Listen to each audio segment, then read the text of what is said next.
जय श्री राम दोस्तों, आज की वीडियो में आपका स्वागत है। आज की वीडियो में हम बात करेंगे श्री शतरुद्र संहिता के 16वें अध्याय के बारे में, जिसमें हम यज्ञेश्वर अवतार के बारे में बात करेंगे। जानकारी अच्छी लगे तो लाइक करें, चैनल पे पहली बार आए हैं चैनल को सब्सक्राइब करें, बेल आइकन के बटन को दबाएं।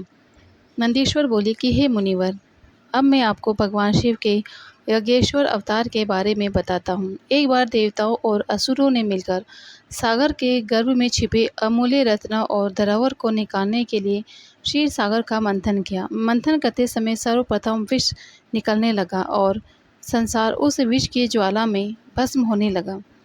यह देखकर देवता और दानव भयभीत हो गए और भगवान शिव की स्तुति करने लगे। भगवान शिव सदा ही अपने भक्तों की रक्षा और कल्याण करते हैं। उन्होंने अपने भक्तों का दूर करने के लिए उस विष को पी लिया। विष पीने के कारण उनका गला नीले रंग का हो गया और वे नीलकंठ नाम से विख्यात हुए।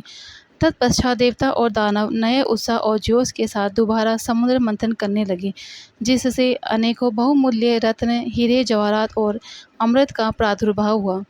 अमृत निकलने पर देवताओं और असुरों में युद्ध होने लगा। तब राहु नामक असुर अमृत कलश चुराकर भाग खड़ा हुआ। यह दृश्य चंद्रमा ने देख लिया और उसका पीछा किया।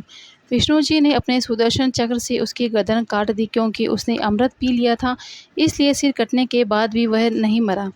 तब से राहु चंद्रमा को डराने लगा। भगवान शिव ने चंद्रमा की रक्षा के लिए उसे अपने सिर पर धारण कर लिया। देवताओं ने असुरों से अमृत कलश छीन लिया और अमृत पान कर लिया। अब उन्हें अपने आप पर अभिमान होने लगा और अपने बल की प्रशंसा करने लगे। जब इस बात का ज्ञान त्रिलोकीनाथ भगवान शिव को हुआ तो वह बहुत निराश हुए और देवताओं को मददान्त है। तब उन्होंने देवताओं को होश में लाने के लिए अपने मन में निश्चय किया। भगवान शिव यक्ष का रूप रखकर देवताओं के पास पहुँचे। देवता उनसे अपने बल की प्रशंसा करने लगे। देवताओं की गर्वपूर्ण बातें सुनकर यक्ष रूप धारण किए हुए भगवान शिव बोले कि हे देवताओं, तुम्हारा ये अभिमान और गर्व झूठा है। सच्चाई यह कि तुम्हारा निर्माण करने वाला स्वामी कोई और है। तुम गर्व से भरकर उसे भूल गए हो। तुम में अहंकार और अभिमान आ गया है। अभी मैं तुम्हारे बल की परीक्षा लेता हूँ। यह कहकर उन्होंने एक तिनका धरती पर रखा और कहा कि हे बलशाली देवताओं, अपने पराक्रम और बल से अपने अस्त्र शस्त्रों का प्रयोग करके इसे काट दो। तब सब देवता अपने बल और पराक्रम को सिद्ध करने के लिए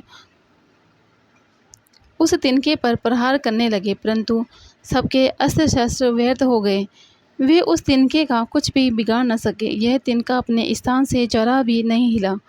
यह देखकर सब देवताओं को बहुत आश्चर्य हुआ तथा देवता आश्चर्यचकित होकर एक दूसरे को देख ही रहे थे कि आकाशवाणी हुई। आकाशवाणी बोली, देवताओं, यक्ष के रूप में कोई और नहीं, स्वयं भगवान शिव है, जो सबके सर्वेश्वर, रचनकर्ता और पालनकर्ता, विनाश करता है। आकाशवाणी सुनकर सब देवताओं को अपनी भूल का एहसास हो गया और वे यज्ञेश्वर भगवान शिव को प्रणाम करके इनकी स्तुति करने लगे।